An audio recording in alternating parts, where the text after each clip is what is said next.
On this week's episode of the Modern Dealer Podcast, David and I look back at 1 year of the Modern Dealer Podcast. We chat with Kyle Disher of Webinar Inc. We talk Apple CarPlay, buy here, pay here, e-pencil, a 69 Mustang, and a 96 Maxima. All that and more on this week's episode of the Modern Dealer Podcast. Welcome in to episode 052 of the Modern Dealer Podcast. My name is David Farmer from Intice, mask-wearing episode 02. And with me, as always, in the studio, social distance, mask-wearing, is David Bertoncini. Yeah, it's I got some movement here, so I can talk. Actually, this Amazon mask. That's a good mask. Yeah, man. It's tight here. It's got the little metal across here, so it's tight, and there's no any leaks or squeaks or rattles or shakes, man. So this would be the Lexus. No, maybe the Toyota of a face mask. You go. Yep. Not quite the Lexus. I've seen some people with a little tiny, the canister looking deal. When it's just, I think it's just there for looks. It's not. It probably is. It's not doing shit for anybody. I think it's more for exhaling, so you don't receive anything back. But man, we're here in the studio, and clearly we're wearing masks because COVID, as we declined, now we went back up on the rise. So peaks and valleys. We were in a valley. We're heading back up to the peak. Yeah, exactly. We had 5,500 cases yesterday, which is up from about 4,000 the day before, which is up from about 2,000 the day before, which is up from about like 1,800 the day before. So it's 2x every day. Yeah, we're definitely seeing an increase, and it is scary. It's mandated for us to wear masks indoors or outdoors in Pasco County. And you know what's really interesting is I saw a little bit some news segments earlier. There was a city council hearing in West Palm Beach, I think is where it was, and they had some protesters that was protesting, the requirement to wear masks. And now, civil liberties, sure. Is it tyranny that they're asking us to wear masks to protect other people? I personally don't think so. Some of the reasons and thoughts that some of these people had that spoke up were pretty ridiculous. But, it is something living in this society. I know that on the Modern Dealer Podcast, we've kind of made a conscious decision not to make it political. We have, people that watch it from either side, the right or the left. And, it's been, this whole COVID thing has been made so political that it's hard not to, respond to some of the ways. But we don't need to go too far in that. It is episode 052. So hey, you know what? It's been a year. Yep. Man,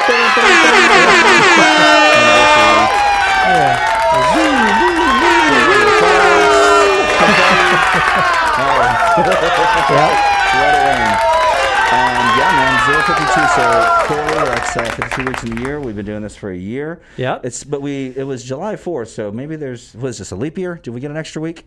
Something goofy happened. Well, you got to realize that 001. It's the last week before right? So it's like next same week thing. If we were to record episode 53, that would be on the full 1 year anniversary, because I think it was just a few days before July 4th. Yep. And it was a leap year, actually, wasn't it? Yeah, this was leap year, 2020. So there was an extra day there. It's been a creep year. It's been a weird year. It's been, this will definitely go down in history, in the history books of like one of the worst, it's reflective years ever. 1929 with the Great Depression. 2020 with the Corona Depression. It is unbelievable what we've seen and what we've documented on the Modern Dealer Podcast over this last year. I mean, a year ago, so our first episode, which is always fun to go back and take a look at, episode 001, Google My Business.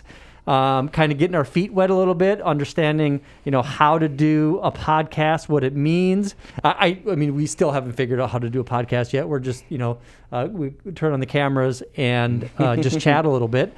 But it's pretty funny to go back and look at episode 001, talking about Google My Business. I would like to do an update episode of Google My Business, because there's been a lot of changes to Google My Business in the last year. It's become more and more important for dealers. It almost has become its own area Platform that a dealer needs to focus on, just like search engine marketing, search engine optimization, Google My Business optimization. It's something else that a dealer really needs to focus on. It's that important. I would say, from a digital standpoint, social media, Google My Business, paid search marketing, and then website optimization. I mean, those are your big four from a digital marketing standpoint. So yeah, obviously watching Google My Business, with everything that's going on with the corona, those stores that, when we call upon a dealership, now their hours have changed. And, they'll change on the website, but then people forget to change it on Google My Business. Yeah. To update the hours and, maybe it's update really your policies. Yeah. Google My Business really was your business's profile on Google Maps and the Google results page. And they've really evolved it. One of the features that they have available is you can put your products on Google My Business now. You can have separate tiles for individual products. The way that we like to set that up for dealers is to take your monthly ad specials and create those individual product tiles. So when somebody searches you on Google My Business or Google Maps or Google, they're able to see those monthly ad specials. So that's just one way. That's a feature that hasn't rolled out to all dealers or all Google My Business accounts, but it has for many. So I know that we're not going to be able to do a deep dive in each one of these episodes as we kind of go through our 1 year anniversary of the Modern Dealer podcast. Episode 002. Did you have to say something there, David? Well, I was going to actually just jump to one of our most viewed ones, going to kind of fast forward a little bit to 007. That was, one of the highest engaging episodes. And it's because it seemed like the episodes that we got into talking about, Carvana and CarMax and different used car buying facilities those episodes. And just think, that would have been probably early September. It was before 2020, all the craziness, all of everybody being forced into really adapting and adopting to a digital retailing idea or a methodology, a sales process, really digging into Carvana. So yeah, that was a great episode. I had a lot of fun doing the research and really understanding who they are as a company and, how the monies that they raised and where it kind of evolved from the, Drive Time Motors, how it kind of spun off from that and became its own company. And really what they've done since. It's been a big year for Carvana as well, for sure. Well, that's why their stocks seem to run up. It was crazy this year, right? They were from, what was it, $30, and it went to $130, and then back down to $30. They've been down, they've been up, they've been up, they've been down. Yeah, it's been absolutely crazy. Let's see what it is here today. I had a couple little corrupt things happening in the background, which was some of the talk on the street, but since last week, I think it was 130-ish. Actually, let's go back a month. I think we had 127 the last time we talked about it. Now they're down to 114. So they've dropped a good $12, which is 13-14% a drop over the last few days. So, but I think that's kind of indicative of all of the stock market. Is just like the amazing ups, the amazing downs. COVID. That's everything anybody can think about, and it's just affected fucking everything. It's just amazing. I mean, and I think that the pandemic fatigue that's out there right now for people is just hitting them, and some people so hard, from a monetary standpoint, an income standpoint. I mean, it's just for a lot of people, it's just it is just truly been a life changer, and we're only a few months into it. I mean, now it's mandated that we wear masks. I know if you look at the graph from early March when we went up for cases, we dropped a little bit. We kind of evened off, and it seems like it's coming back up now the last few days, right? But then you see the EU where it's they had that big drop. So, what is it going to look like in October? What is Halloween going to look like? I was talking to my wife about that the other day. Is nobody's going to want to go out from house to house to house to be face to face with people? I mean, that's a huge shift from, especially what it was like when we were growing up, 70s, 80s kids. I mean, that was a big part of life, looking forward to Halloween. Eating razor blades. Yeah. Watch out for the razor blades and the candy. I'm like, razor blades? Yeah. I'm like, what kind of neighbors do you guys live next to? Yeah, exactly. Funny stuff. Disney, I know they canceled their Not So Scary Halloween because I was going to take our little one over to that, but that's already been canceled. So, projecting forward, I think this is June, and say Halloween Horror Nights and stuff, those things open up in September. So they're actually training and setting up now, preparing for that. So they've already made the announcement with Disney. They're not doing their Mickey's Not So Scary Halloween. Yeah. So you'll probably see some other things possibly fall off. Professional sports, that's going to be a disaster. Yeah, I mean, they're talking about having the NBA come back. They're going to do it in Orlando, where they're going to kind of create this bubble where they're going to be able to have all the players come in and do their quarantine and not let anybody else inside that bubble that they're going to create. That arena bubble. Yeah, arena bubble. But I think that's even going to be very difficult to be able to pull that off as well. So I mean, so much is unknown, and we don't really have a really full understanding about how that's going to affect the car business. I mean, what's so crazy is that we're just seeing record numbers from some dealerships. So, with the SAR was projected, 17 million at the beginning of the year. The adjusted now, I don't know if there's an official adjusted. I mean, there's a Modern Deer podcast, good guess. I would say 13 million. I mean, that would be my fair guess. Probably, right? You're probably down 4 million units because, you got to think of all these factories that have been shuttered. The challenge right now is dealers are facing is current day supply of inventory for new cars. Some dealers are less than 24 days, 21 days of new car inventory. So, and then of course the flip side of it is now going to the auctions. The auctions are taking advantage of this because they don't want dealers at the auction. So it's like, you're gonna have to buy your cars in simulcast. Yeah. And that car that was rated online as a 4.2. Really is like a 2.5 when you see it in person. It's like online dating. I mean, it's probably just not going to be exactly what you were hoping for it to turn out, but then dealers are kind of stuck, basically, because there's no other cars out there to buy. So it's that is the downside to... Yeah, to answer the question for the SAR, last year at this point, or around this point, it was at about 17 million. In April of this year, it was down to 8.6. Wow. So yeah, it's April was the month that we had the dealers had zero objective. They're like, just whatever you sell, we'll pay you on. The manufacturers, and I know Toyota and Chrysler and stuff were saying, we'll pay your bonuses. I mean, regardless your market share. Numbers, yeah. Yeah, we're going to pay you regardless what you sell. So just sell something. You have no objective. Go out there and knock yourself out. So probably that's the projections were based upon those. We didn't have a floor. So they're like, all right, 8 million. I would probably say after everything's settled, hopefully we'll be at 13 million. Yeah, we'll see. We'll see. You'll I mean, it's still early days, right? I mean, it's still June. I mean, we're only talking from March, April, March, April, May, June. I mean, we're only one quarter dealing with all of this craziness.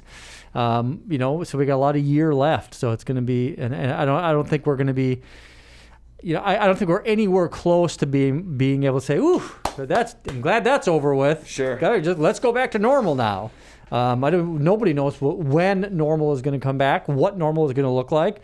And it is really upturning everything. But since this is a 1 year anniversary episode, some of the other episodes that we've had, just kind of looking back through some of the stuff we had. 018, another car buying one.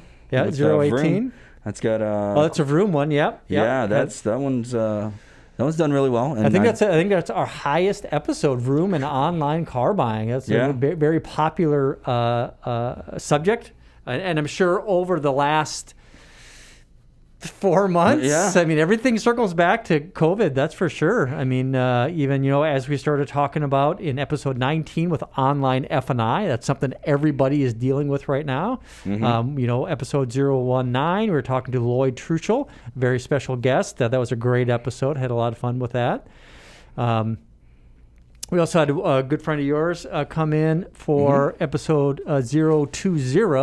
Sandeep Singh. Yeah, exactly. That was a fun episode. Okay, Boomer. Yeah. Okay, Boomer. Okay, Boomer. Okay. And then 021 we had. Yeah, what's really cool too is you kind of look back at our segments and you look at what our topics were, really looking at the generational divide between the millennials, the boomers, Generation Z, X, XZ. How we're interacting with the sales process and how the car business has been changing based on that generational divide. And it's really interesting that the things that we were talking about with how millennials were going to want to purchase vehicles, even like we were doing the research with Cadillac Live and some of these other, some of the other episodes, and really looking at how digital retailing ultimately was going to transform the business. And then bam, again, we get hit with the coronavirus and really accelerated everybody to go into that direction. So pretty crazy. There's always a positive side to everything, and I do believe digital retailing has been sitting on the back burner for years, as you know, and based upon what Entice does with digital retailing, it's now that it's been in the forefront and it's everybody's mind, how much of a transaction can we get done before a customer arrives to make them feel comfortable, especially as the virus does, down. And we were in a valley, and hopefully we thought we were going to be valley and flat and decline from there, but as I said, we don't want to tie it in politically, but you can see the politics have changed things, and we're on the rise. Yeah, and as we get closer to November, I think the politicization. Politicization? I don't know. We know what you mean. Politicalization? Let's just say the political landscape. It's definitely going to be pushed more and more. And that's going to be for every topic. Is people are going to pick a side, they're going to dig in, and that it is going to be what it's going to be. But a lot of crazy stuff happening for sure. I'm going to pick the TikToker side. You see what they did, right? Yeah, they did. I know. That was hilarious. That was. Just classic. Yeah. Unbelievable. Yeah. Unbelievable. The power of a platform and social media.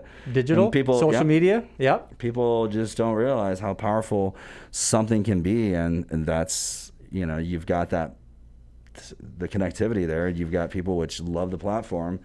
And then you just put out a message out there, and boom, there you go. You've got that. So let's just chat about that real quick. So people, if they don't know what happened, and we can kind of memorialize it during this episode. So it's June.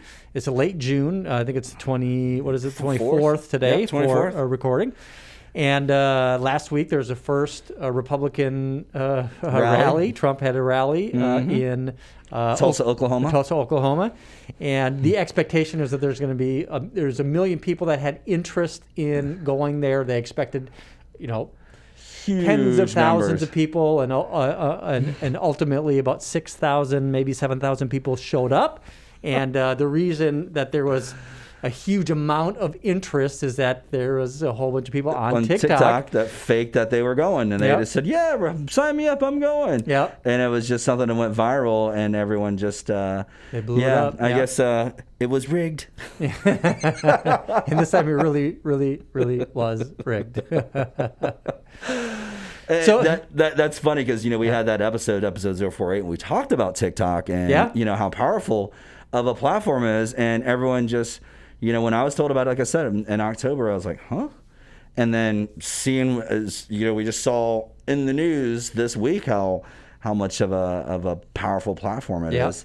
And, we talked about episode 048 with Gary V. Yeah. He raised $2.3 million in a day. Yeah. That's right. It's like 1.1 or 1.15, and he then TikTok matched whatever he raised. Yeah. So he did over $1 million himself on 12-hour live session on TikTok, and just brought on guests, and that's what it was about, man. I mean, that's crazy. I mean, that's nuts. And 1 million people registered for that was because of how viral and social powerful it spread. Social media played a big role in the 2008, the 2012 campaigns, 2016, incredible amount, especially when you look at the potential of how other governments were engaging in some cyber warfare, utilizing social media platforms. So, I mean, it is definitely something that's completely ingrained in our society.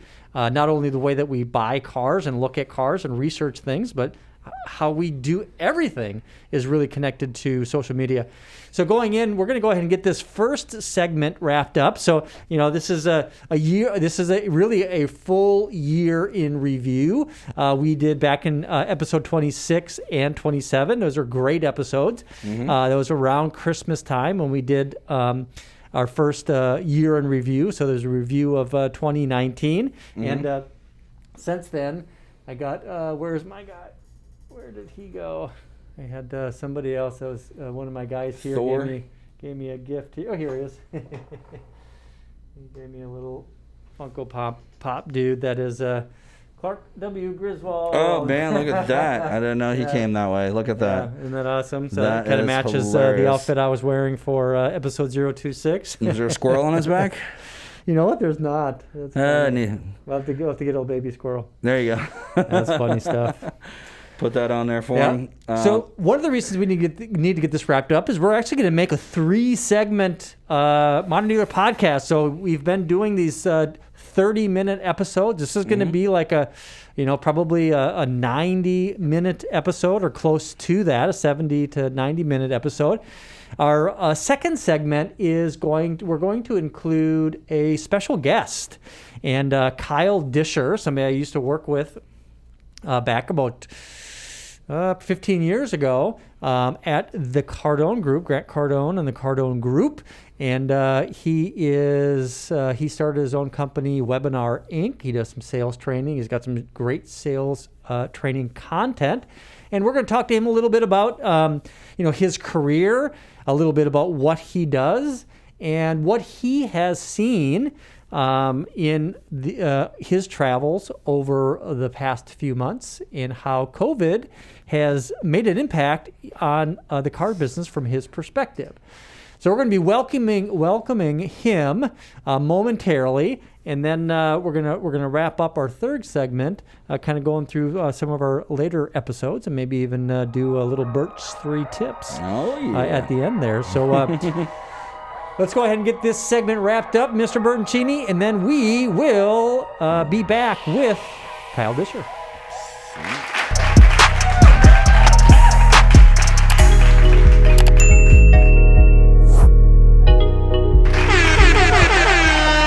Welcome in to the second segment of episode 052 of the Modern Dealer Podcast. We have a very special guest with us today, Kyle Disher.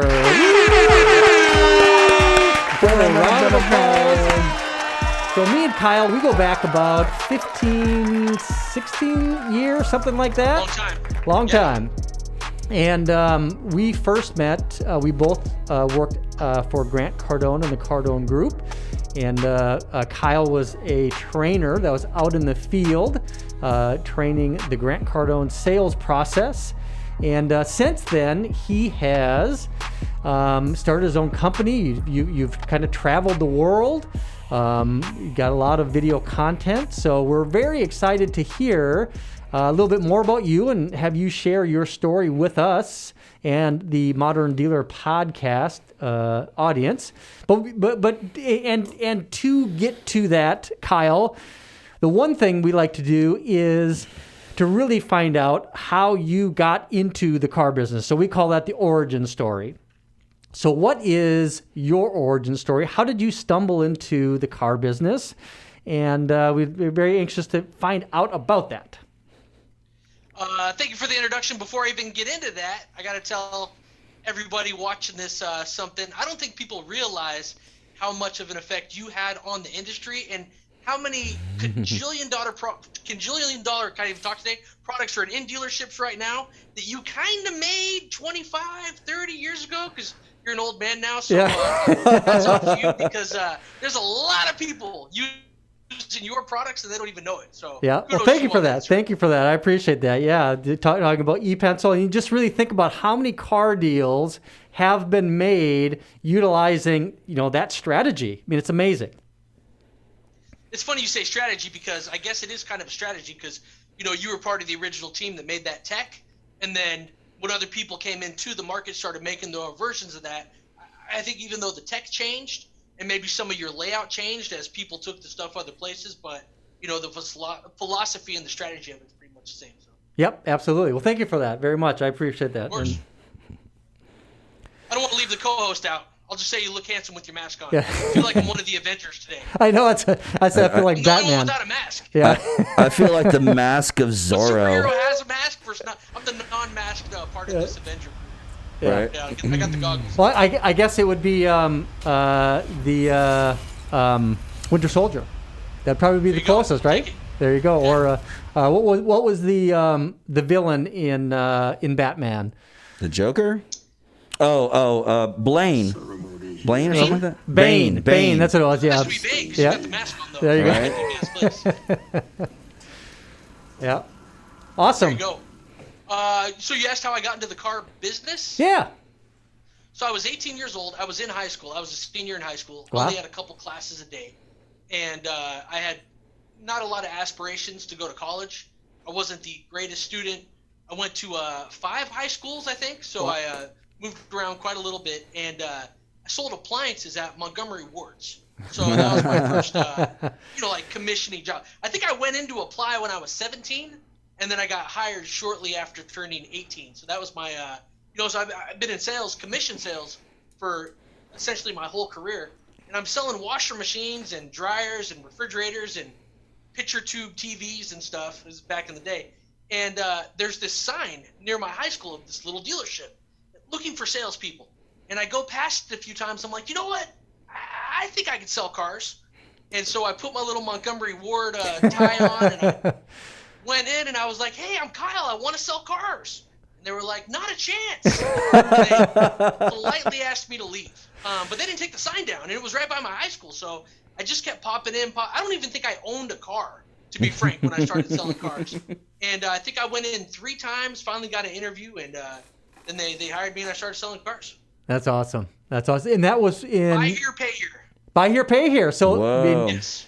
So I don't know if you know this or not, but so part of my career was buy here, pay here. I actually started in the car business when I was really young. My dad was in the business. I started washing cars on the showroom, waxing Lincolns and Mercurys back in the late 70s, early 80s.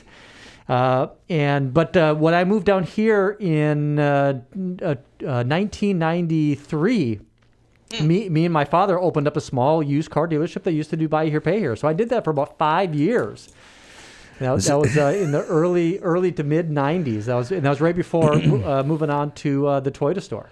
Kyle, like starting in the car business with a buy here, pay here is like having your first drink as a teenager. Instead of it being beer, you just drank straight tequila. Yeah, there you go. That's like the best description of how to describe, entering the car business out of buy here, pay here. That is a tough gig, man. Did you do very good? Interesting gig, to say the least.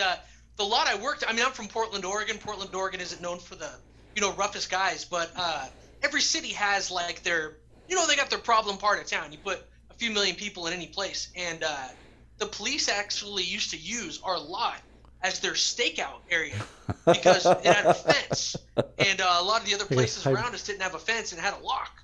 So they would unlock one of the gates, they'd park their cop cars in, and you guys could guess the kind of street activity that had been going on in 1999. And when they caught somebody, they would drive out and pop them. And the keys to our dealership's fence actually were also on the ring of several police officers. That's awesome. Wow. It was interesting, but I got lucky because you know how it actually led me to Cardone.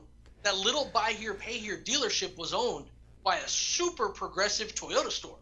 So you had this process-driven, tightly ran, beautiful Toyota dealership that's still, if not the number one store in Oregon, it's close. And they own this little buy here, pay here lot as an experiment. And one of the other owners of the company wanted to jump in the buy here, pay here business. And so I slowly, got sucked into the new Toyota store after my year or so at that buy here, pay here lot. So I got lucky where I landed. And that's and tell me if this is correct. So one of the Grant Card or the Cardone Group trainers was training that store. Was that yes. Brent? Yep. Yeah, it was Brent. And they would send me to the training too. They're like, hey, you got to go to this training. And so they'd make the buy here, pay here guys go to the new car dealer Cardone training, and that was my first exposure. That's so, very no cool. problem. I understand that you smoke crack. Got to use it well at the buy here, pay here. I bet you did. That's fantastic. Well, if the customer openly said it, I can say it. Yeah.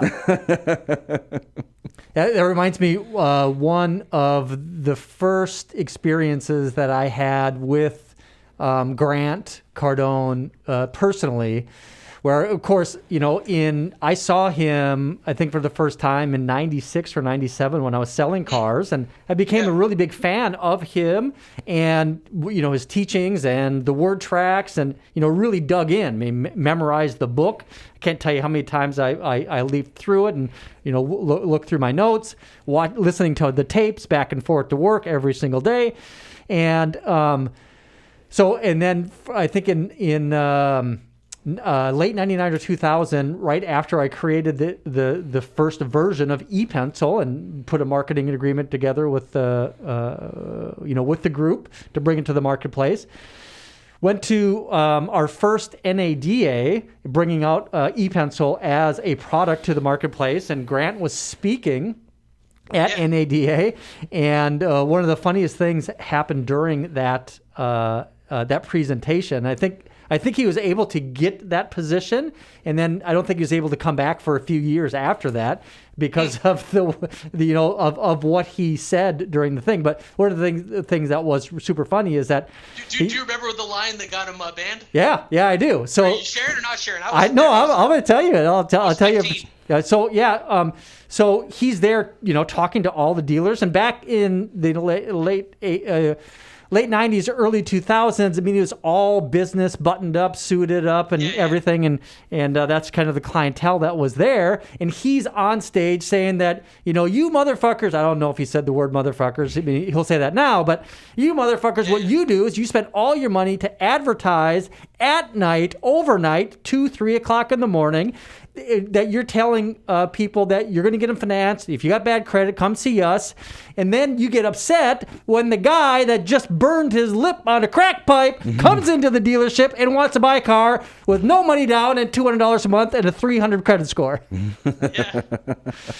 So I think it was burning your lip on a crack pipe is what got him not to come back for a few years. You read the transcript of what was said. Yeah, he said burning your lip on a crack pipe. No, that's I'm sure 99% of the room laughed, and there was the one or two people that got upset. And right.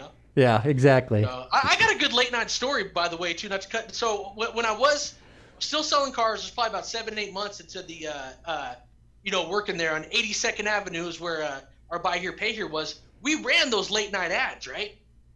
And this guy comes in with a 1996 Maxima, okay? You froze for a second. 96 Maxima, and not buying a car or this and that. He brought his sister, and I asked my desk guy, statute of limitations on this are all over. I'm guessing we're okay here. I was like, hey man, can I buy this guy's car?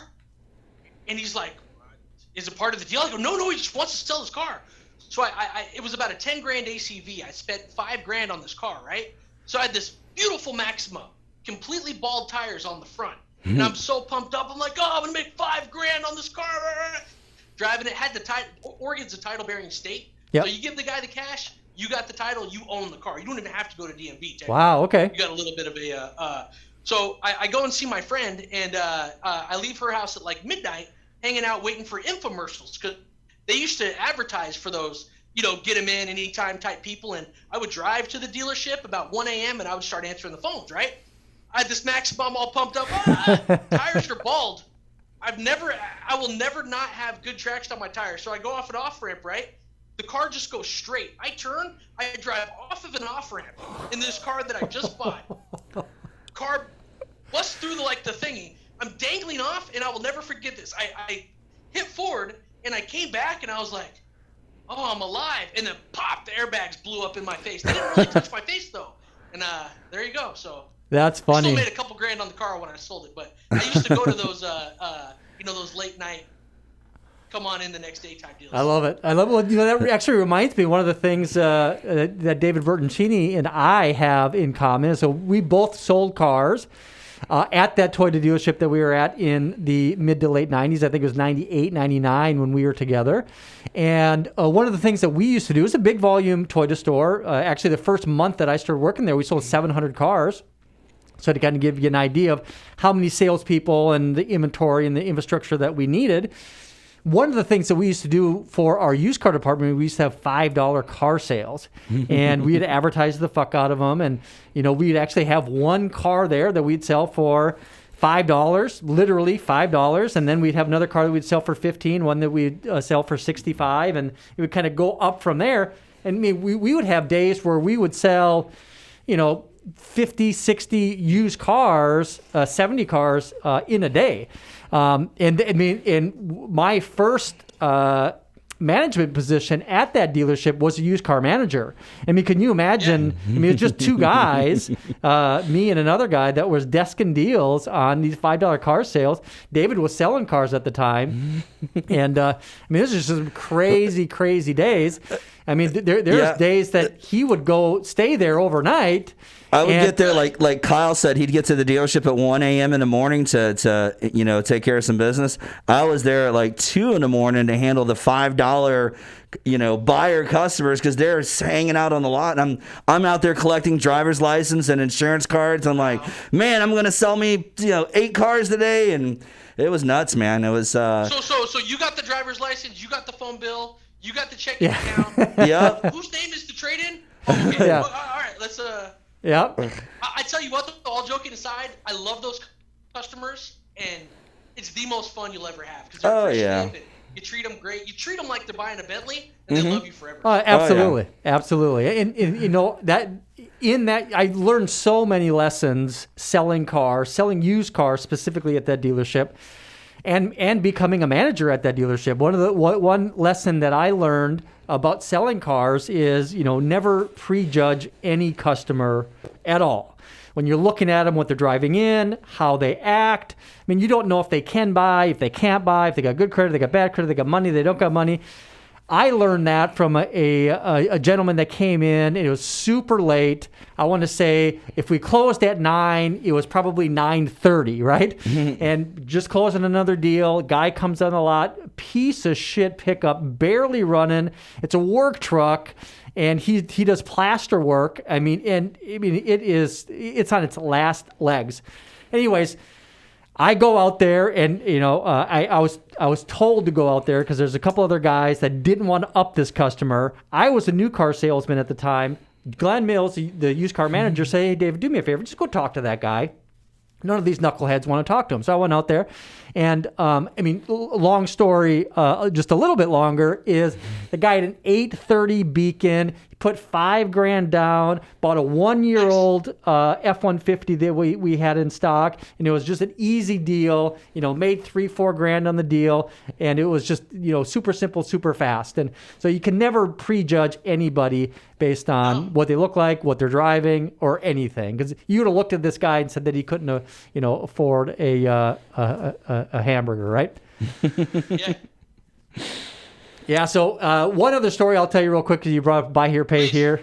Buy here, pay here. When I had my buy here, pay here dealership, I had this old lady walk in the door of my little lot, and she said, "Do you guys buy cars?" And I go, "Yeah, we buy cars." Your story reminded me of this. I said, "Yeah, we buy cars. So I got a car I want to sell. I want to get $2,000 for it. I know it's a lot of money, but would you be interested?" And I said, "Sure, let's go take a look at it." So she parked kind of behind the back, which there was a fence, and kind of the back, so you couldn't see that. So I was walking out until I turned the corner, and then sitting there was a '69 Ford Mustang in almost perfect shape, Florida car. One owner, one title. I ended up giving her more money than she wanted for the car because she didn't know the value of it. Another cool buy here, pay here, buying a car story. We ended up retailing it and made a bunch of money on it. It was a 6-cylinder. It wasn't an 8, but it's super clean 69 Ford Mustang. That's cool. Wow. So tell me a little bit about. So we kind of got a good understanding of how you got into the business. Tell me a little bit about what you're doing now with Webinar Inc. and what you do. I know that you work with a lot. Yeah, there you go. And I know that you work with a lot of dealerships all over the country, probably all over the world. I see that you do a lot of traveling. So tell us a little bit about what Webinar Inc. is and what you kind of do. So Webinar Inc. started, I thought I was going to do webinars. I was doing webinars for a big company, and it was shocking how many dealers we could actually get on a webinar. We're like, wow, we can get 20, 30 dealers to sign up, and if you're providing a good service and you get good word of mouth and all the stuff, it starts getting promoted, you can get a lot of dealerships on a webinar. So upper management changed at the place I was working at, and I was like, you know what, I'm just going to start this thing. I'm going to call it Webinar Inc. And if I could sign up 10, 20 dealers and get them just to do webinars, that'd be cool. So originally my business model was I was going to do webinars. I was going to do online training. Started with one guy. I got super duper lucky. So I would put ads up, right? And ads on the internet. I need somebody to make PowerPoint decks for me. And this guy applies, hey, I can make PowerPoint decks, interview the guy. I'm like, gosh, this guy's got a lot of credentials. What's going on? The guy worked at Google, or the Google affiliate. And he would spend an hour every single day going to work and an hour every single day coming home. And he would sit on the bus thing they had, and he was just looking for 2 hours worth of work to do a day. Perfect. Love you. Hired, right? So I started working with this guy more and more and more. And, hey, I could do this. I could do that. I could do this. I could do that. And smash cut to 5 years later, he manages 30 full-time people, and he runs all the technology for my company. So I got super lucky that I landed this really, really great guy just out of the gate. So made that first hire. Thought I was going to just do webinars, but because I had the relationship with this guy who, is kind of my right-hand guy now, we just started making technology. It was like, you know what? Let's make an LMS. Let's make a learning management system. So we made an LMS, and we have a fair amount of dealers that use that. It was like, let's do mystery shopping. Last year we mystery shopped 25,000 times. So that's a lot of mystery shops if you do the math. And it was like, hey, let's make BDC software. So now I got BDC software. So usually the way our products worked was someone came to us at a dealer GM level. They're like, hey, I want to buy this. If you had it, I'd buy it. I'm like, all right, let me try and make it. And we make the thing, and then we just slowly kind of grew out of there. So live webinars, we got a LMS with hundreds and hundreds of videos, thousands of, in fact. We have calling software that allows you to make 5 times the calls, 5 times the text, 5 times the emails you could make without our software. It integrates with CRM. And and the mystery shopping. So we mystery shop thousands of dealers every single month, so we got tons of data. There you go. That's really cool. Is it Blitz dial? Is that what you call Blitz the dial? Yeah. Blitz dial? Blitz dial software. Yep. Yeah, we were chatting about that a few weeks ago. That's very cool. I love the idea of being able to really accelerate the amount of work somebody can do. So really limiting the amount of manual, work that they have to do to be able to get the maximum outcome. And your software does that extremely well. So you kind of taking the extra work that salespeople have to do the right things, which is to be able to follow up with customers that are coming in and try to schedule appointments, and the important things that need to be done utilizing the telephone. Now, Yep. I know that you do a lot of training as well. Is that kind tons. of in conjunction with the solutions that you sell, or is that kind of like a separate thing for you, or kind of a combination of both? Most people do more than one thing with us, but 6:30 a.m. this morning, because I'm in California, we have a lot of East Coast dealers. I'm on Blitz style. I got guys on there. I'm making calls live. So I'm a big believer in, we still do tons of training, and all the training that we do, we still do in real life. A week ago, Sunday, I was selling cars in a store. So lots of training, but something I'm very, very proud of is I still make tons of calls, take tons of calls. If I'm in a store or work deals. So there's a lot of trainers that say, let me tell you how things went in 1987 when I sold cars for 6 months. Right. This is not that. Yeah. I love that you guys are from the industry too. I don't want to say I get offended, but I'm always like, I've never personally sold a car, but if I did, here's how I would do it. Right. You guys don't know what you're doing. You're wrong. My husband used to sell cars. My wife used to sell cars. Right. So I kind of know what I'm talking. It's like, come on. Yeah. It's like you don't really know. Try and describe taking a sip of water to someone that's never took a sip of water before. You can maybe have but you don't really know what it feels like Yeah. until you've been out there, So no disrespect to the people that haven't actually sold cars. They don't really bother me unless they tell the dealer how dumb they are. That's when I'm like, come on. Preachy. Man. Yeah. If you're like, I've never sold a car in my life, but I got some great data. Here's some stuff I could share with you. Our company does lots of research. Here's what other people are doing.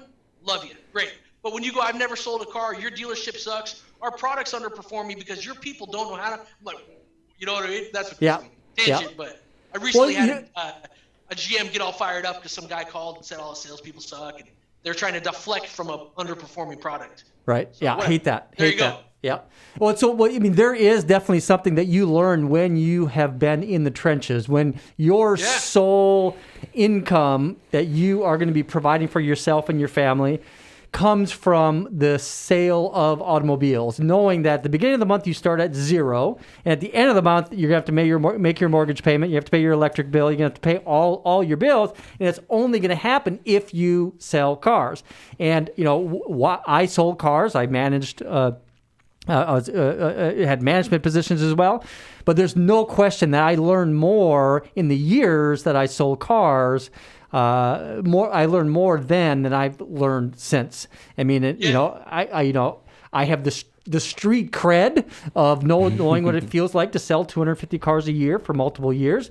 David, he's had some 40 car months. I mean, to go through and sell 40 cars a month, I mean, that's a lot of fucking work. No question about it. A lot of hustle, man. That's a whole lot of hustle. It's funny is you're in California, and when you talked about the example of you never had a drink of water, trying to describe what it's like. I always use the metaphor when somebody is trying to sell something, like you're talking about these trainers, like, they've never sold a car. It's like trying to take surf lessons from a guy that's never surfed, right? Yeah.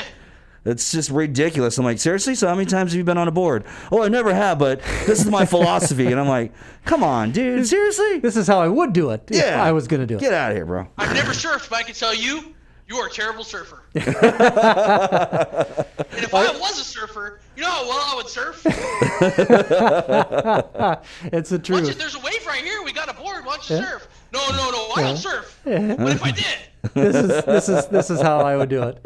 Well, I tell you what. So we got about 5 minutes left before we got to wrap up this segment. It's been a lot of fun so far. But some of the things that I think would be interesting for our audience, from your perspective, knowing that you're dealing with a lot of different dealerships around the country, and over the past few months, how COVID-19 has really impacted our industry in incredible ways. Tell me a little bit about your experience and what dealers are facing today and how they're handling the things that they're facing, closing down, reopening, having to engage with new technologies, digital retailing, touchless deliveries, any kind of words of wisdom or words of experience that you have from your experiences over the last couple months. Yeah, for sure. The day everything got kind of weird, stuff started shutting down, we started doing more online stuff where we were calling real customers and working real leads and all this stuff. And what you find is, it's a big deal to people, but you still have a lot of people submitting leads. And it's funny, if you don't even bring it up, the customer rarely brings it up. So no big deal to you, it's typically no big deal to them. And if they do bring it up, you just got to lean in and talk about all of the stuff that your dealership does to keep people safe. And we even made a white labeled TV commercial that probably about 100 stores used right when COVID came out. So, and it was a puffy one.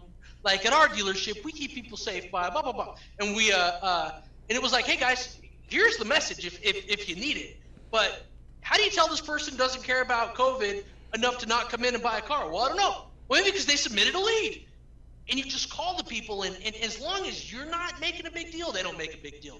And, you got to be willing to dig a little bit harder, make the extra calls, send the extra emails, all of that cliche stuff. But, I've probably been in stores, not a ton, maybe 5 days of COVID, belly to belly selling cars. And some customers want you to wear a mask. Yep. Customer wants you to wear a mask, put a mask on. Yep. You just got to kind of adapt to the person. But if they're walking in, calling in, or emailing in, they're willing to buy a car.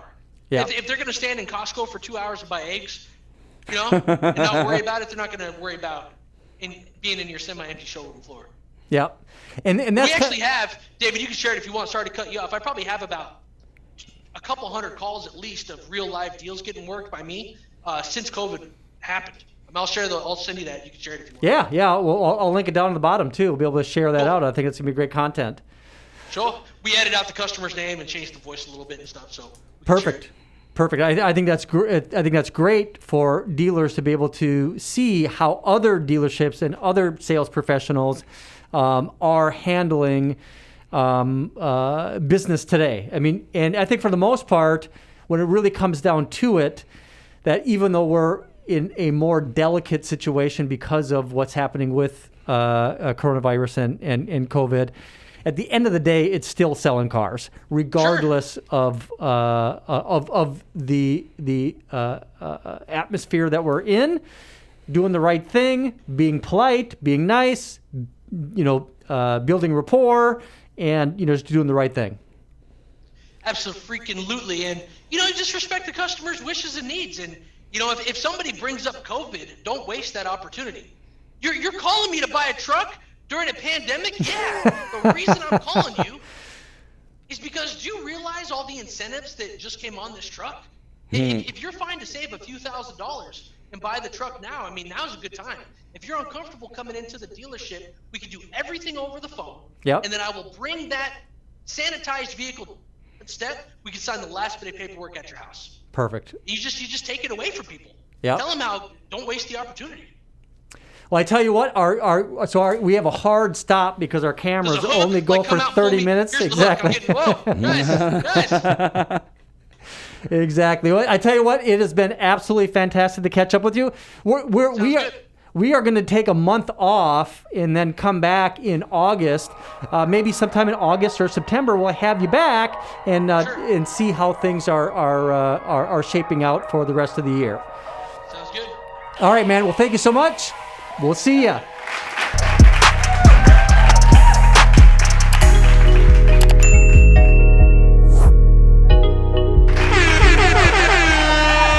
Welcome back into the third and final segment of the Modern Dealer Podcast, episode 052, our 1-year anniversary special.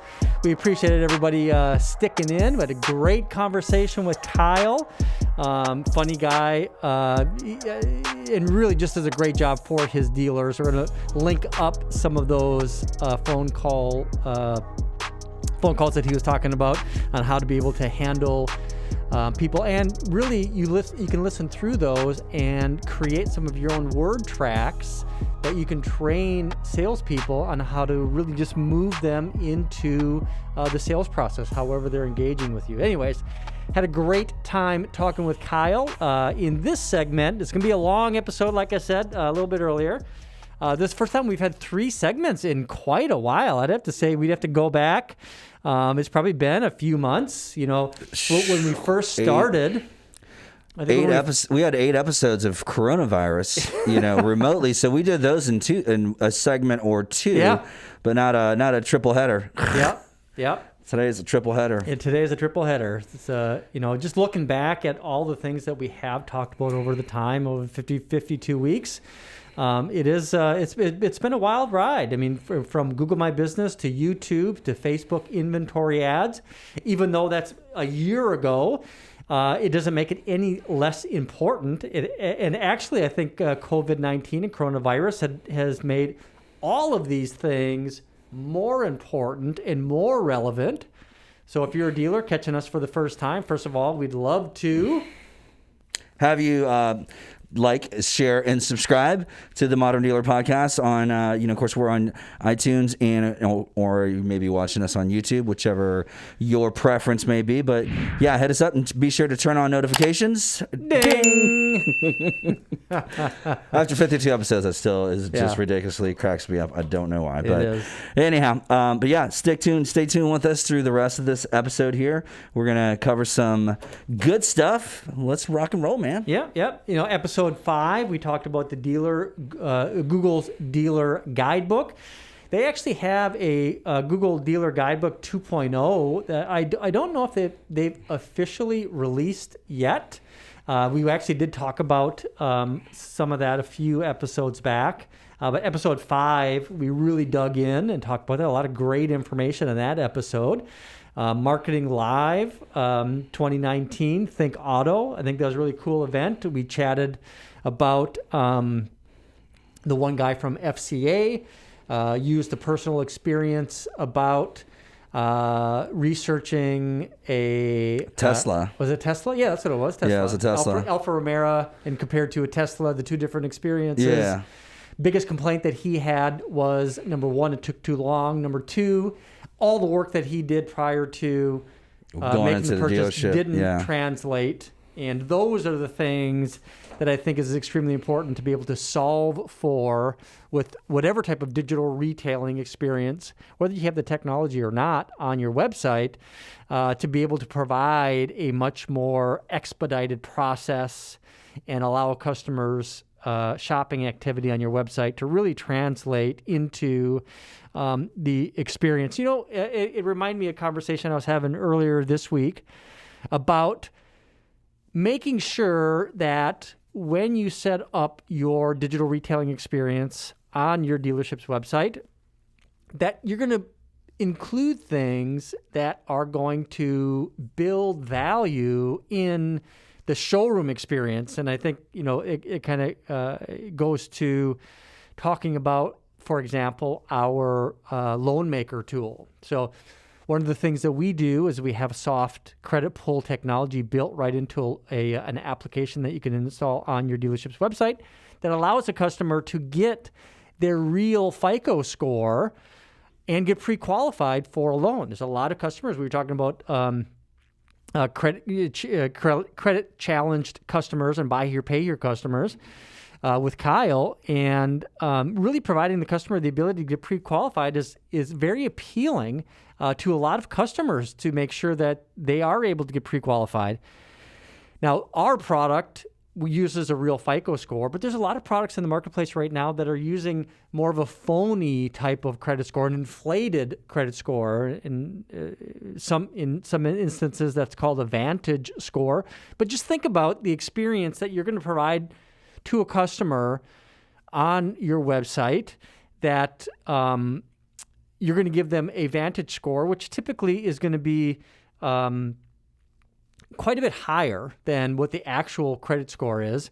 And so if you have a customer that comes to your website, they fill out a form. Let's say they're a 720 in a Vantage score. They come into the dealership, they're really a 680 or a 690 in a FICO score.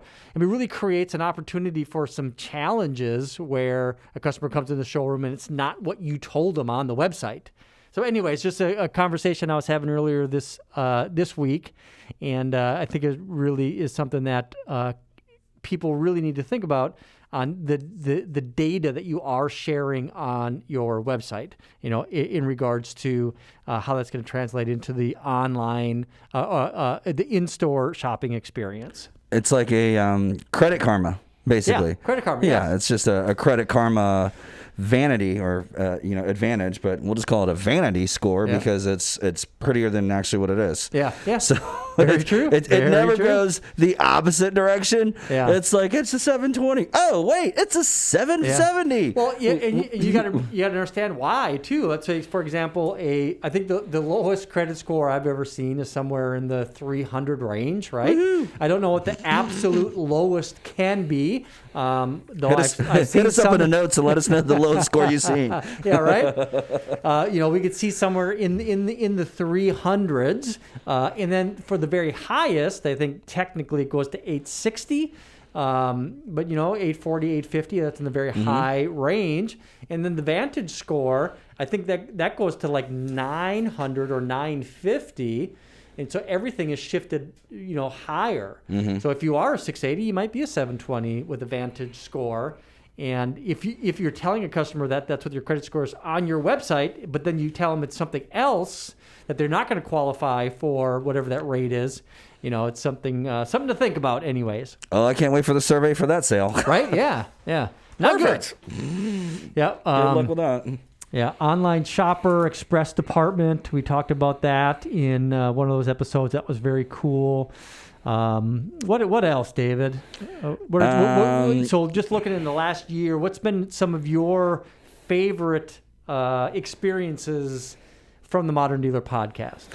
Actually, going back to the Amazon episode, Is that 08? Yeah, 08. I like that one because it basically still to this day, I know COVID slowed down a bunch of stuff, but I'm really shocked that Amazon has not got into the automotive retail, selling used cars or a new car point or something. To me, it's just like, wow, they've gotten into everything else. Why not this? So yeah, it would be interesting to see if, of course, they are going to be coming at some point, right? Whether at some point, I think Amazon is going to dip their foot in the water, probably with used cars, probably something similar to what Carvana is doing, CarMax, or Vroom is doing. And maybe they end up even buying a company like that. You don't know. Yeah. But definitely, definitely some interesting thought experiments on, what that would look like if Amazon were to come in. That was a great episode. Yeah, it was definitely good stuff there. Our first guest is Sam. Sam, yep. Episode 012. Disruptors. Yeah, Disruptors to the 9 franchise months model. ago. Yeah. Yeah. We could have had a baby since then. It's crazy to think about how much time and effort we've put into the Modern Dealer podcast. We talked a little bit about the setup that we have and what goes into making the Modern Dealer podcast, and it really is a lot. So if anybody is thinking about creating a podcast, from a technology standpoint, it doesn't really. There's not a whole lot. We've got a couple cameras going. We got a couple microphones going. Not a huge amount of investment from a monetary standpoint, but really, I think it comes. A lot of the investment is the time. Not only the time for the actual recording of it, but the editing and getting it put out on iTunes. Figuring out how to set up the feed that goes into iTunes for the audio version of the podcast, and then setting up the YouTube channel and uploading the videos, and doing that every week for 52 weeks, plus we've had some additional content. It's been a lot of work. And that's one of the reasons why we are going to be taking a break in the month of July. And that's going to kind of give us a little bit of a break and kind of retool a few things and really look at the content that we're putting out there. One of the main reasons that we got into this is that we want to deliver good content for our listeners, and we want to elevate the content that we're giving out and really kind of reevaluate what we're doing. I liked, it's going to be obviously some time off there, and like you said, to kind of restructure and revamp. Episode 023 with Jay was on location at the 360 booth, and like you said, if you're thinking of starting a podcast, that's actually a great studio to use. Take your pictures throughout the week, and then your one day a week, that's your couple hours you want to do your podcast, and set it up right there. The lighting's amazing, and the acoustics is pretty good too. Yep. So it's not a bad place to start a podcast from scratch. Doing that on site was fun. It was it was pretty cool. Yeah, it was definitely something different to see, to go inside the huge booth.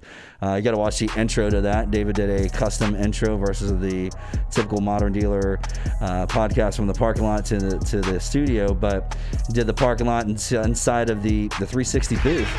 So that was something awesome, especially if a dealer has that. And it's so funny looking at some dealer websites, you can see like who has it and who doesn't have it. The quality of pictures, it's and just amazing how important the quality of pictures are. That a dealer would say, hey, you know what, I know my pictures are important and I want to spend $50,000 on this booth, set it up and have it there, just so paying it forward.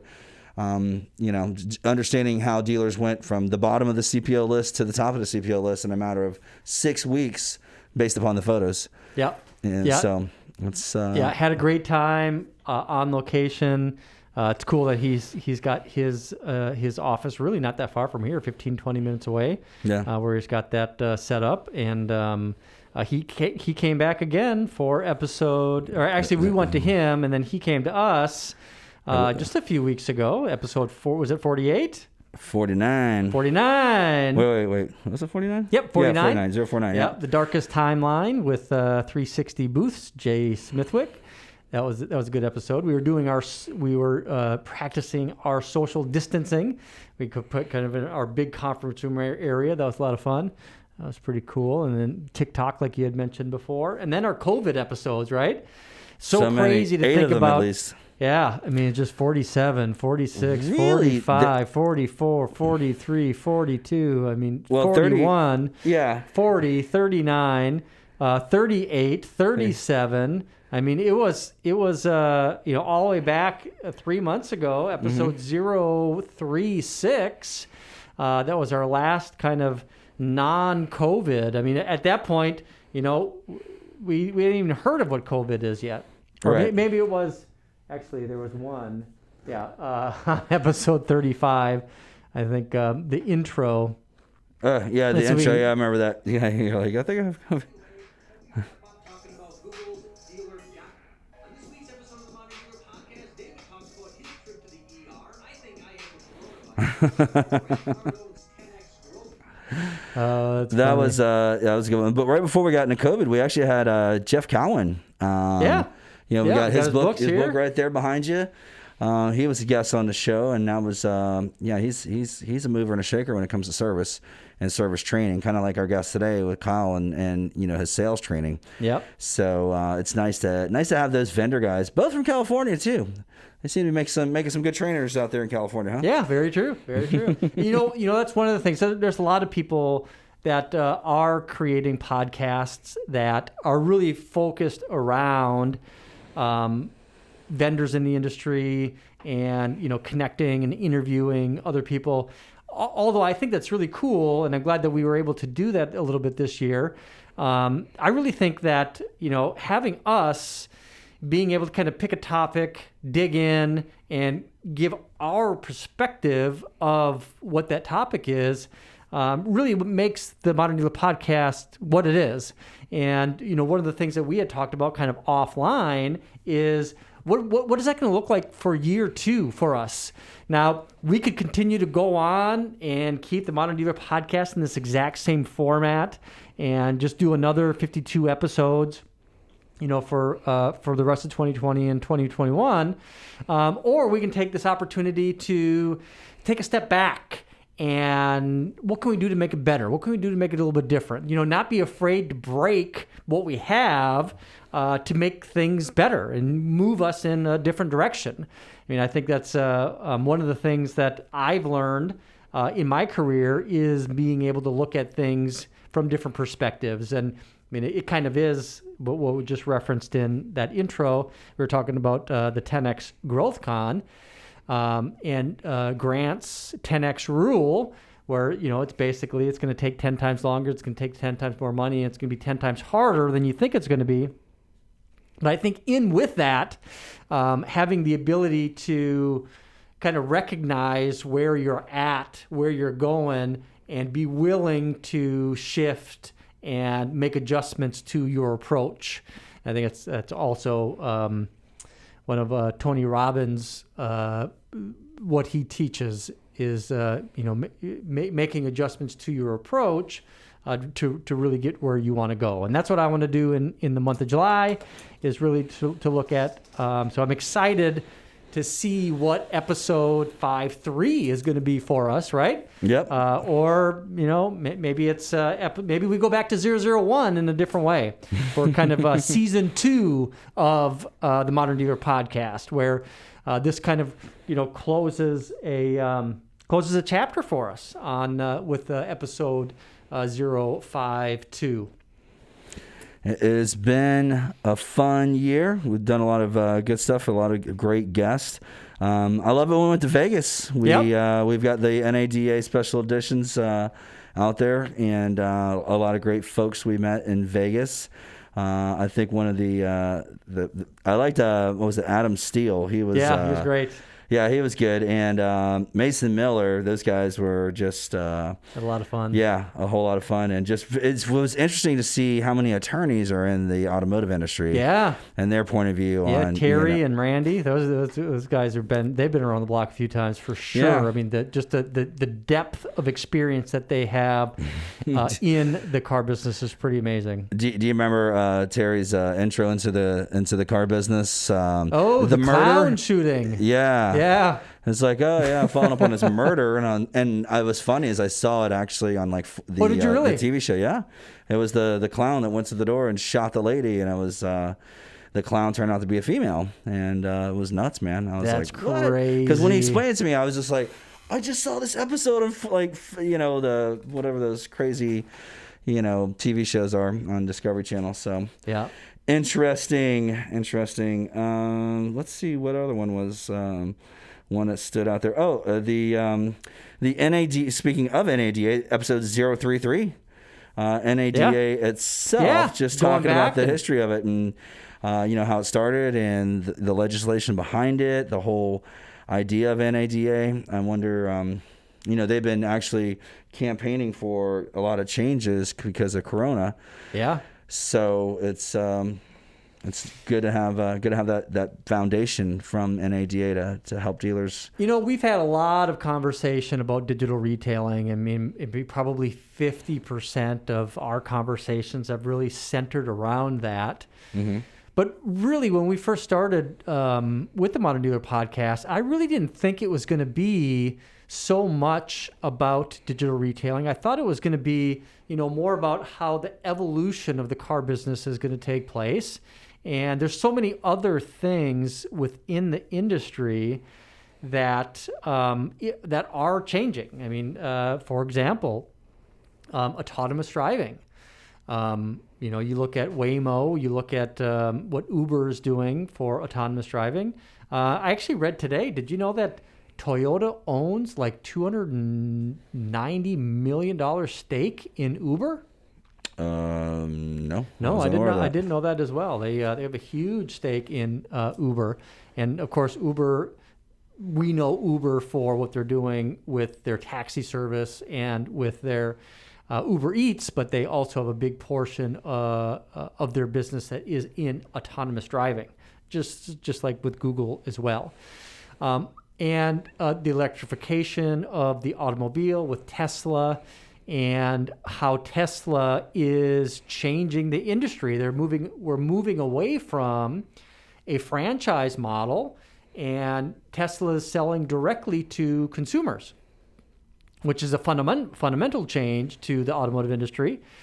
I don't know of any other manufacturers that are going that route, but I think it was just last week or the week before that Tesla's value exceeds all other manufacturers. Yeah. They exceed Toyota, they exceed Ford from a market capitalization standpoint. So, I mean, they're making huge inroads into the automotive industry. So outside of COVID-19, outside of digital retailing and everything that entails, is like, what other disruptors are there to the automotive industry? Tesla is definitely one. Electric vehicles is definitely another. Autonomous driving vehicles is something else. So maybe season 2 of the Modern Dealer podcast, we dig in a little bit deeper to some of these, these things. Learn a little bit more about Tesla. Learn about what different manufacturers are doing with electric vehicles, alternative fuel vehicles, because we know that that's going to be a big part of all vehicles, moving into this next decade. Mm-hmm. Well, I thought things were going to kind of back off a little bit when gas price dropped down to $1.50 a gallon. So I'm like, how are these? I guess, but still, people still wanted to purchase, because they know it's going to go back up eventually. Yeah. So, well, I mean, and it's not just a cost standpoint, too. I mean, it's also the impact that it has on the environment. And that's extremely important to a lot of people, whether you're on the right or the left. I mean, that also is a political issue when it comes to global warming and climate change. But people have different perspectives of how they feel about that. And so not only can you look at saving some money, saving gas, but you always have less impact on the environment with those electric vehicles. Your carbon footprint has been reduced. That's exactly. As they say. Also, it is now, Tesla's been around 7 years maybe in the mainstream. When they came out with the Model S, was that 2013, I do believe? I think it was 13, yep. 13, so 7 years. And in 7 years, you think what took Toyota basically since the 1960s in this country, what it took Ford since the 1900s, 100 years, took Tesla in 7 years. Yeah, I think Ford just had its 100-year anniversary of the incorporation of that company. So that's incredible. So 100 years, and then here it is 7 years, and you got a company that just specializes in electric vehicles. And they don't even have their I mean, they got 2 other vehicles in the pipeline that's just about to come out, Model Y and the Cybertruck. Cybertruck, yeah. I'm a fan for the Cybertruck, man. I'm in. Yeah, it's cool. That does look cool. Plus, the whole thing with Tesla now, in 7 years, they managed to make this a status. I mean, like, I drive a Tesla. Oh, yeah. Oh, we're, get a little fancy there when you say, I drive a Tesla. It's not just, hey, I'm driving it for the gas, but hey, I just spent $50,000 on a Model 3. Yeah. That's a lot of gas you could buy for $50,000. You just get a Corolla and you'd save a lot of gas. But realistically, it is now a status. Your status has been elevated that, hey, it's better than a BMW, better than a Lexus or Mercedes. Bourgeois, I'm driving a Tesla. Yeah. And they also, not to mention the Y and the Cybertruck, but they also have the new Roadster coming out. That thing is going to be... Oh, from back in the day? Yeah, there's a new Roadster version coming out soon. If you haven't seen that thing, it is amazing. I mean, it is a supercar. I'm sure it's going to be, a couple $100,000 to start. Oh, I got to tell you what I did the other day. It was so, so I love the Lexus LFA. That's like my second favorite, supercar next to an NSX. So the LFA, I was like, they only built it in 2012. And I was like, well, how much can you pick up a used one for? So when they came out in 2012, they're about shy of $300,000, right? Yeah. So they're the same price as a Lamborghini. Guess how much these things are now? I don't know. Huh? $600,000. Whoa! I saw really? one $599 that had like 4,000 miles on it, 4,000 miles on it. I was like, what? And everything was over 450, 500,000 for every used LFA out there on the market. That's kind of like the Ford GT when that first came out. That had a sticker price, I think, of $99,000 or starting at $99,000. I think they were selling for $120,000, $130,000. But try to find one now. Yeah, dealers are getting over a list for them. They've had a few years that they brought it back. They're like, okay, we're bringing back the GT. Yeah. LFA, it's been 8 years. Yeah. Of, hey, we just built it that one year. It was badass. It looks like it's showing its age now when you look at it. You're like, I agree. You can see the 8 years of, body design kind of like, it's starting to look like it's aging, but it still sounds sweet, man. Same thing with the i8, the BMW i8. They made one generation of that over a series of years. They stopped making it earlier this year.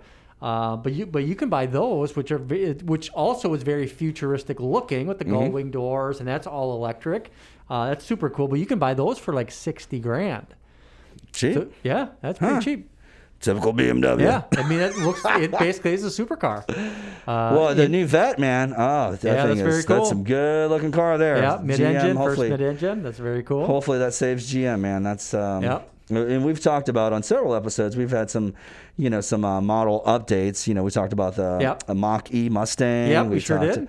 We've talked about, some last episode. We talked about the new IS. Yep. The 2021 IS the new coming Mach out. 1, the Ford Mustang Mach 1, the new Bronco, the new Discovery. The new Bronco. Yeah. So we've covered Defender. We've covered some actual new product coming out from the manufacturers, which are exciting products that were on the way. So. All good stuff, man. There's one other thing I wanted to chat about real quick that just happened the other day. Apple just had their WWDC Worldwide Developer Conference, the first time that they had to do it virtually. And there's a little bit of car information there, BMW specifically. Apple has teamed up with BMW, which will be the first vehicle, but where you can use your telephone as a key to the car. Okay. Like a Tesla. Very much like a Tesla. Mm-hmm. So you can just use your phone to unlock and lock the car and start the car, and you don't have to have your key fob with you. The phone acts as the key fob. One of the things that was really cool about that is that you can actually share a key virtually with somebody else. You can limit the time or they have access to it, and if they have full access or partial access. Right. But that's very cool how technology is being embedded into the automobile. So really, we talk about how the modern automobile is changing. Another way is how they're doing it with software. Mercedes-Benz just, I think today, announced a partnership with NVIDIA to create a chipset for their automobiles that can be updated over the air, very similar to how Tesla is. So you can have some software elements that you don't have to trade in and get a new car because the hardware is old, but you can continue to update that over time, which is very cool. So I tell you what, David, it is 29 minutes into our final segment here of our first season. Yeah. If you have a few quick tips, you got about a minute to do it. Tip number 1, be sure to like and subscribe. Tip number 2, check us out on iTunes. And tip number 3, binge watch all of our episodes. Sit down, spend all your time if you could be quarantined or just chilling out. Catch up on the Modern Dealer podcast. Get some popcorn. Get your loved ones. Gather around the TV. And get nuts. All right. Sounds good. Thank you, David, for a great year. Let's see what season 2 is going to be like for the Modern Dealer podcast. And for David. And David. That's a wrap.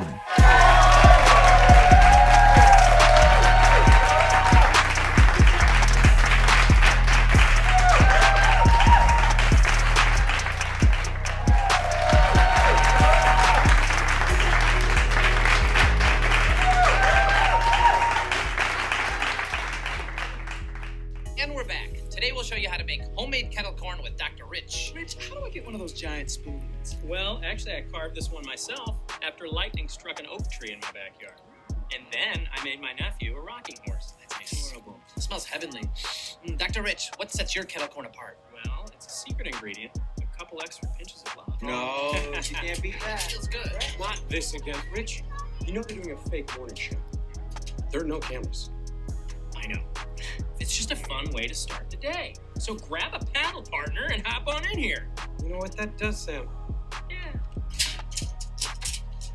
Troy and Ivan in the morning.